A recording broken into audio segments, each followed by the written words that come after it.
లూకా సువార్త 23వ అధ్యాయము 43వ వచనము చదువుకుందాము.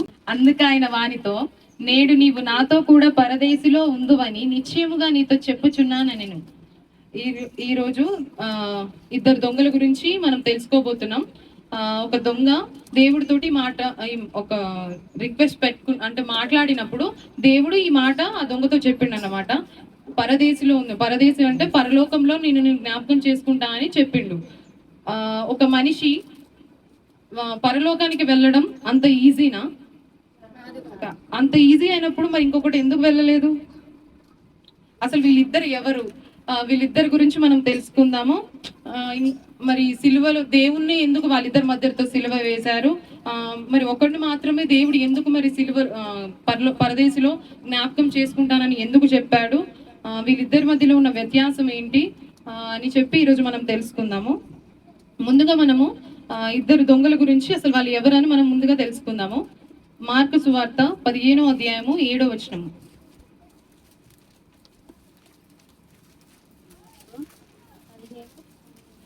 15:7.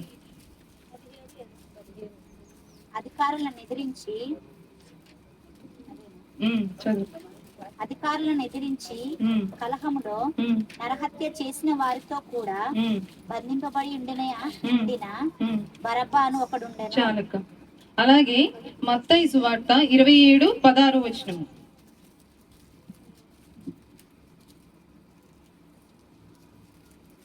ఆ కాలమందు బరబ్బా అను ప్రసిద్ధుడైన ఒక ఖైదీ చెరసాలలో ఉండెను. ఓకే, 38 కూడా చదువుతాం అక్క. అదే అధ్యాయము 38వ వచనం. మరియు కుడివైపున ఒకడును ఎడమ వైపున ఒకడును ఇద్దరు బందిపోటు దొంగలు ఆయనతో కూడా సిలువ వేయబడివి. హల్లెలూయా. ఇక్కడ ఎవరు మనకు కనబడుతున్నారు? బరబ్బా అనే వ్యక్తి మనకు కనిపిస్తున్నారు. బరబ్బా ఎవరంటే బందిపోటు దొంగ, అంటే ఇంగ్లీష్ లో చెప్పాలంటే ఒక క్రిమినల్ అన్నమాట. అతనితో కూడా వీళ్ళు ఖైదీలుగా ఉండేవాళ్ళు. ఈ ఇద్దరు దొంగలు కూడా ఖైదీలుగా ఉండేవాళ్ళు. వీళ్ళు మనుషులు చంపి అంటే బాగా చికాకులు చేసేవాళ్ళు అన్నమాట. అలాంటి వ్యక్తులతోటి దేవుణ్ణి సిలువ వేయడానికి చూసిళ్ళు. అలాగే ఇంకేంటంటే బరబ్బాని తీసేసి బరబ్బాని కాదనుకొని జనులందరూ చెప్పడం వల్ల యేసు ప్రభుని సిలువ వేశారు. మరి వాళ్ళిద్దరి మధ్యలో సిలువ వేయడానికి గల కారణము, దానికి యేసయ్య మనకు అర్హుడా కాదా అనేసి మనం తెలుసుకుందాము. మార్కు సువార్త 15వ అధ్యాయం 15వ వచనము.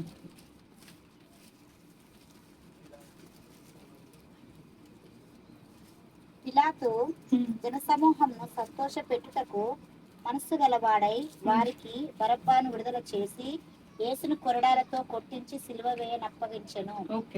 యోహాను సువార్త 19వ అధ్యాయం 12వ వచనం.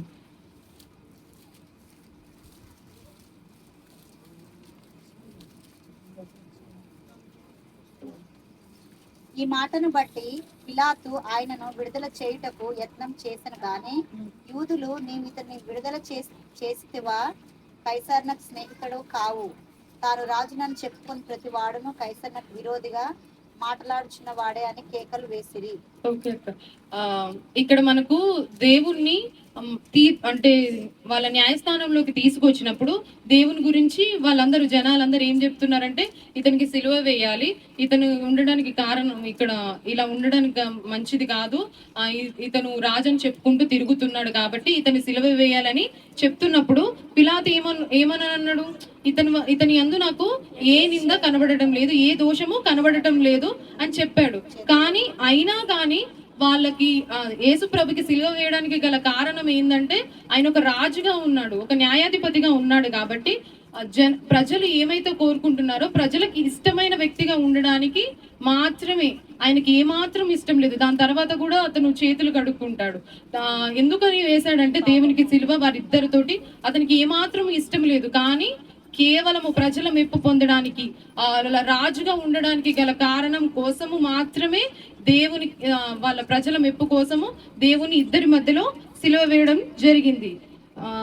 కానీ దేవుడు సిలువకు అసలు అర్హుడే కాదు. ఎందుకనంటే ఎవరెవరు ఒప్పుకున్నారు ఈ విషయం? వాళ్ళందరూ ఒప్పుకున్నారు. పిలాతు ఒప్పుకున్నారు, పిలాతు భార్య ఒప్పుకున్నారు, ఆఖరికి ఇస్కరియోతు యూదా ఒప్పుకున్నారు, తర్వాత రాజైన హేరోదు కూడా అతనికి ఏమి అంటే హేరోదు కూడా కనిపించట్లేదు, ఏ పాపము యేసునందు ఏ పాపము కనిపించట్లేదు. అయినా కానీ అందుకే పిలాతు దగ్గరికి పంపించాడు. పిలాతు దగ్గరికి పంపిస్తే పిలాతు దగ్గరికి వచ్చిన తర్వాత కూడా పిలాతుని వాళ్ళందరూ దూషిస్తున్నా కానీ దేవుడు అలాగే నిశ్శబ్దంగా ఉండడం వల్ల, ఏమి చెప్పకపోవడం వల్ల కూడా నేను ఏం చేయలేకపోతున్నా, నువ్వు ఏదైనా మాట్లాడడం దేవుడన్నా దేవుడు ఇంకా మాట్లాడకూడదు కాబట్టి అలానే మనల్ని క్షమించడానికి, మన పాపం మొయ్యడానికి దేవుడు అలానే ఉన్నాడు.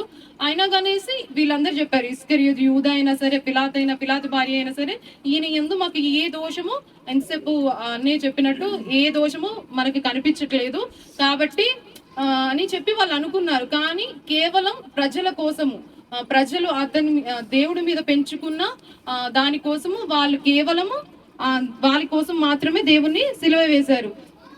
ఇంతమంది అన్నా కానీ దేవుని సిలువ వేసినా కానీ అది దేవునికి సరైనది కాదు. అది జరగవలసి ఉన్నది కాబట్టి, వాక్యానుసారం జరగవలసి ఉన్నది కాబట్టి మాత్రమే అది జరిగింది. దేవుని వారిద్దరి మధ్యలో సిలువ వేయబడడం జరిగింది.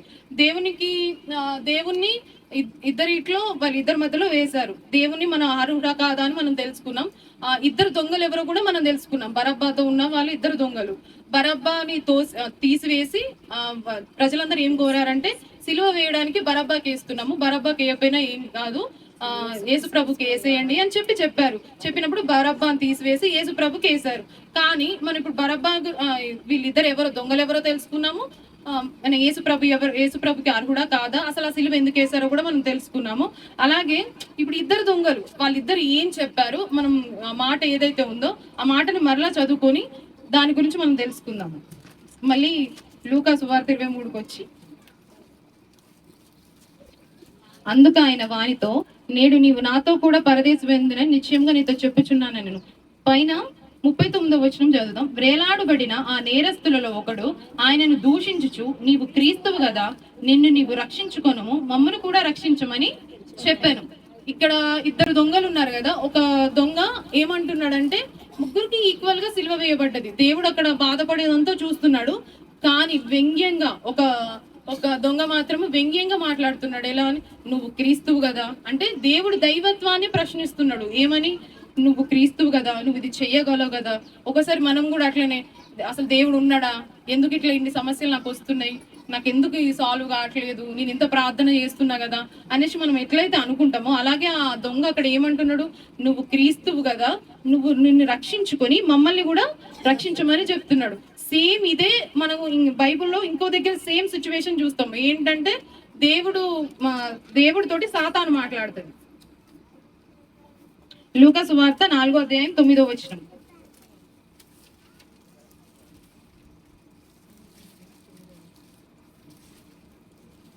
పిమ్మట ఆయనను యెరూషలేమునకు తీసుకొని పోయి దేవాలయ శిఖరమును ఆయన నిలవబెట్టి, నీవు దేవుని కుమారుడవైతే ఇక్కడ నుండి క్రిందికి దుముకుము, నిన్ను కాపాడుటకు నిన్ను గూర్చి తన దూతలకు ఆజ్ఞాపించును, నీ పాదం ఎప్పుడైనా రాతికి తగలకుండా వారు నిన్ను చేతులతో ఎత్తుకుందురు అని వ్రాయబడి ఉన్నది అని ఆయనతో చెప్పాను.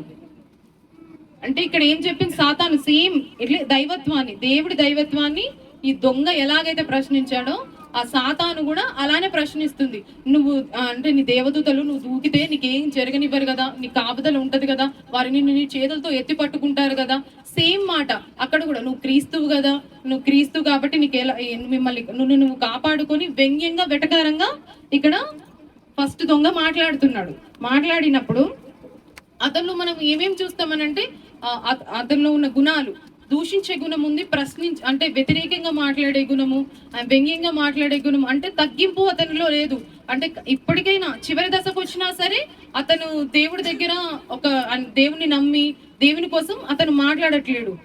ఇద్దరికి ఈక్వల్ గా ఛాన్స్ వచ్చింది. ఒక విధంగా చెప్పాలంటే వాళ్ళిద్దరికి ఆ సమయంలో ఛాన్స్ రావడం అనేది దేవుని చిత్తమై ఉండొచ్చు. అలాంటి టైంలో ఎవ్వరికి అలాంటి అవకాశం రాదు. పరలోకం పోవడానికి దేవుడు కూడా తీసుకుపోడు కావచ్చు అలాంటి సమయంలో ఉన్నప్పుడు.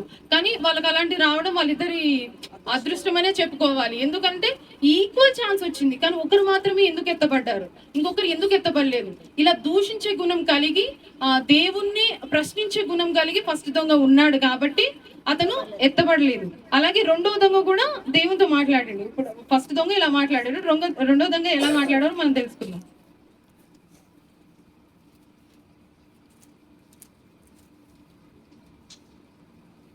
అయితే రెండవ వాడు వాణ్ణి గద్దించి, నీవు అదే శిక్షా విధిలో ఉన్నావు గనుక దేవునికి భయపడవా?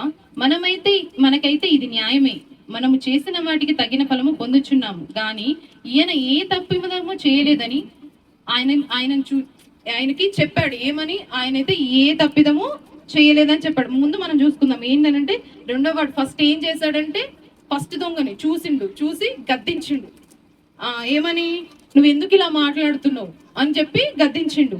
నువ్వు ఇలా మాట్లాడకూడదు కదా అంటే ఇతను నమ్మిండు. ఏమని? అతను నిజమైన క్రీస్తు కదా, అతన్ని చూసి నువ్వు ఎందుకు ఇలా మాట్లాడుతున్నావు, అలా మాట్లాడకూడదని అతనికి తెలుసు. ఎందుకంటే ఆయన ఫస్ట్ నుంచి పరిస్థితులన్నీ చూసుకుంటూ వస్తున్నాడు, న్యాయం విషయంలో అయినా సరే. అలాగే రెండవది మాట ఏమన్నాడు?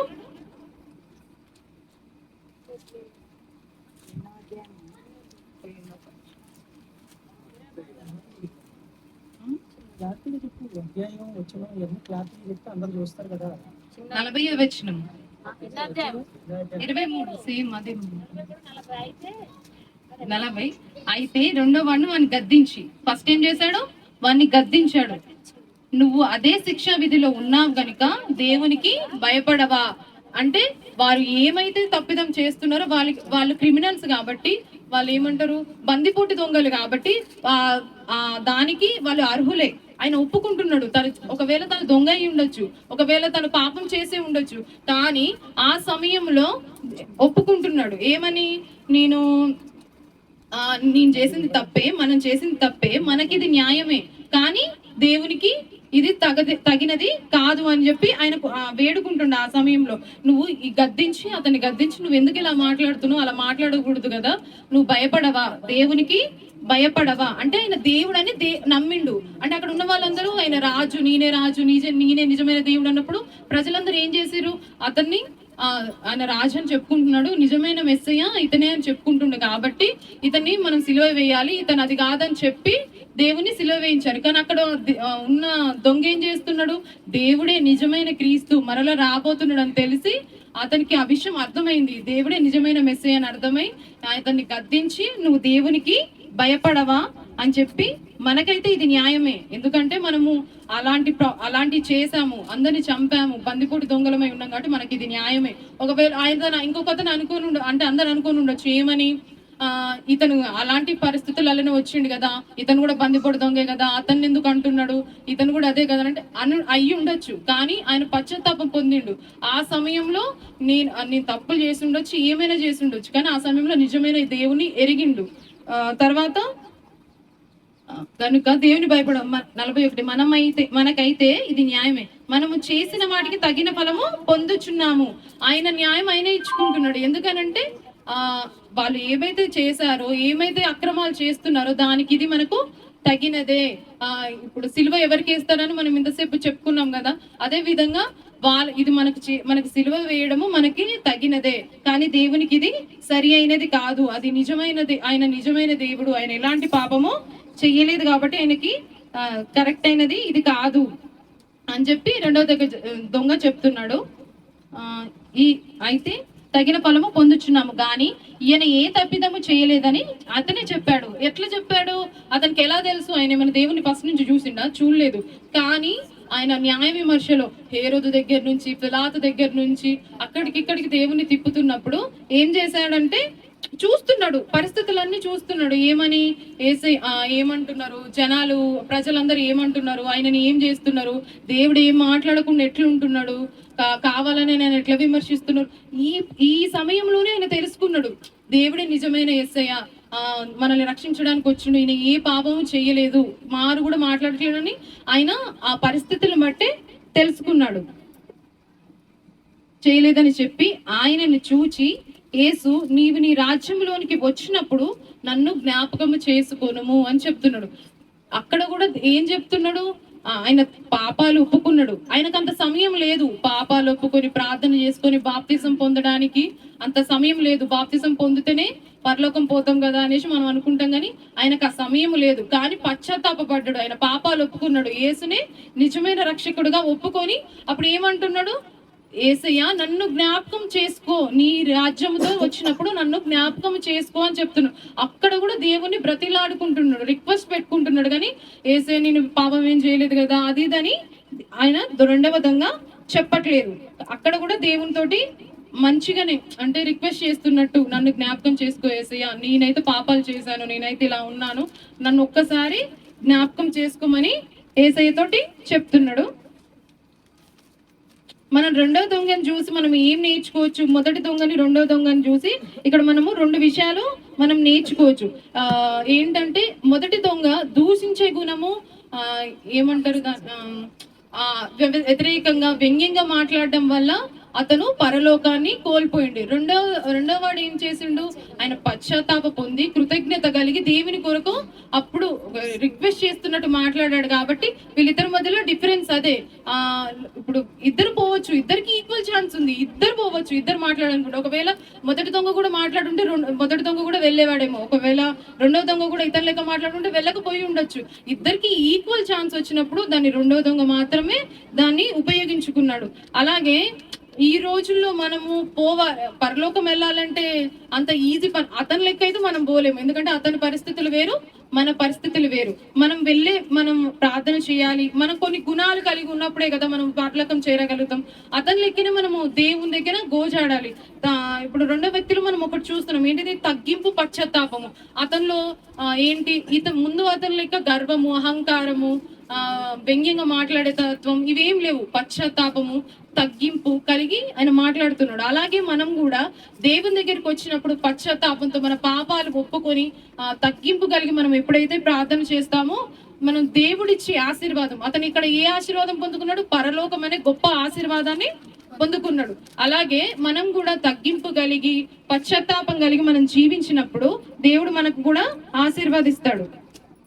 దేవుడు కృప జాలి మనం పొందాలంటే మనం ఏం చేయాలి? ఒక తగ్గింపు కలిగి ప్రార్థన చేయాలి, పశ్చాత్తాప కలిగి ప్రార్థన చేయాలి. ఇంకోటి ఏంటంటే అతని పరిస్థితి ఏంటి అసలు? ఆ సమయంలో ఎవరైనా సరే, ఒకవేళ మనకు దెబ్బ తగిలి ఇంకొకరు దెబ్బ తగిలిన వచ్చిళ్ళు అనుకో, మనం ఏమంటాము? నా వాదే నాకు ఉన్నది, మధ్యలో నీదేంది నువ్వు చెప్తున్నావు అని అంటావు. కానీ అక్కడ ముగ్గురు ఈక్వల్ పరిస్థితి ఉంది, ఈక్వల్ గా ఉన్నారు. కానీ అతన్ని మర్చిపోయి మరి అతని పరిస్థితి మర్చిపోయి సరే మరి ఇంకొక వ్యక్తికి చెప్తున్నాడు. ఏమని? సువార్త చెప్తున్నాడు. పరిస్థితి ఏదైనా సరే, నీ సిచ్యువేషన్ ఏదైనా సరే, దేవుని గురించి మంచిగానే సువార్త చెప్పే బిడ్డగానే మాత్రమే మనం ఉన్నప్పుడు దేవుని ఆశీర్వాదాన్ని పొందుకుంటాం. మొదటిగా దేవుణ్ణి పశ్చాత్తాప కలిగి తగ్గింపు కలిగి మనం జీవించినప్పుడు ఖచ్చితంగా దేవుని ఆశీర్వాదాన్ని పొందుకుంటాం. పరిస్థితి ఏదైనా సరే దేవుని ఒకే విధంగా చూడాలి. సమస్య ఉన్నప్పుడు ఒక లెక్క, సమస్య లేనప్పుడు ఒక లెక్క ఉండడం కాదు. ఆశీర్వదించబడినప్పుడు దేవుని స్తుతించాలి, బాధలో ఉన్నప్పుడు దాని నుంచి తప్పించమని మనం దేవుని స్తుతించాలి, దేవుని గురించి సువార్త చెప్పాలి. మన నిలకడగా మనం ఎప్పుడు మన భక్తిలో ఉండాలి. రెండవదిగా, మూడవది, మనం పరిస్థితి ఏదైనా మనం బ్రతికినప్పుడే మనం ఎలా బ్రతుకుతున్నామని చూసి దేవుడు మనల్ని ఆశీర్వదిస్తాడు. దేవుని పరిస్థితి అక్కడ అదే విధంగా ఉంది, ఆ దొంగల పరిస్థితి అదే విధంగా ఉంది కదా. మనం ఈ మూడింటిని పట్టుకొని మనం చూసినప్పుడు దేవుడు మనల్ని ఆశీర్వదిస్తాడు.